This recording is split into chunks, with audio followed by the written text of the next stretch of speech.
Pansamantalang tumigil yung pag-ulan dito at may pasulyap-sulyap pa nga ang araw, pero baha pa rin dito sa kahabaan ng Felix Avenue, dito yan sa Cainta, Rizal. Dito sa kinatatayuan ko ngayon, kung makikita ninyo, halos umabot sa tuhod yung level ng tubig. Pero kapag niretso mo pa daw ito papunta doon sa bayan mismo ng Cainta, mas malalim pa yung level ng tubig. But we don't have to go far. Actually, may nakausap tayong residente nitong village na ito.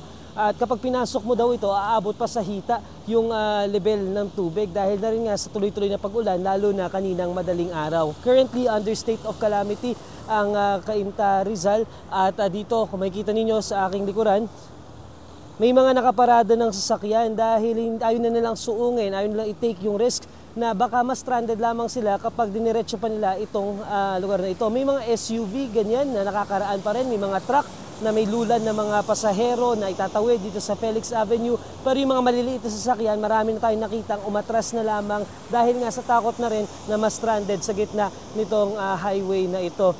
May mga nakausap pa tayo kanina ng isang residente dito sa area na ito. Ayon sa kanila, meron pang mga lugar dito sa area na umabot pa hanggang dibdib yung taas ng tubig. Ano ngayon yung mga mode of transportation ng mga residente sa area na ito?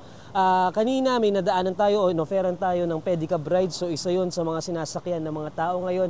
Again, may mga nakita na tayong truck na nagsasakay ng mga pasahero para madala sila doon sa kabilang side ng kalsadang ito. So kung meron tayong mga motorista dyan na nag-iisip na dumaan dito sa, again, Felix Avenue sa Cainta, Rizal, siguro pag-isipan muna natin kung talaga bang kayang tawirin dahil if nakikita nyo right now doon sa likod ko, meron doong isang sasakyan na talagang nakalubog na. Hindi ko lamang siguro natin nakikita ngayon dito sa ating shot, no? Pero doon sa loob ng village, meron ng isang sasakyan na talagang nakalubog na. Again, kapag pinasok daw natin itong village na ito, aabot sa hita yung taas ng tubig.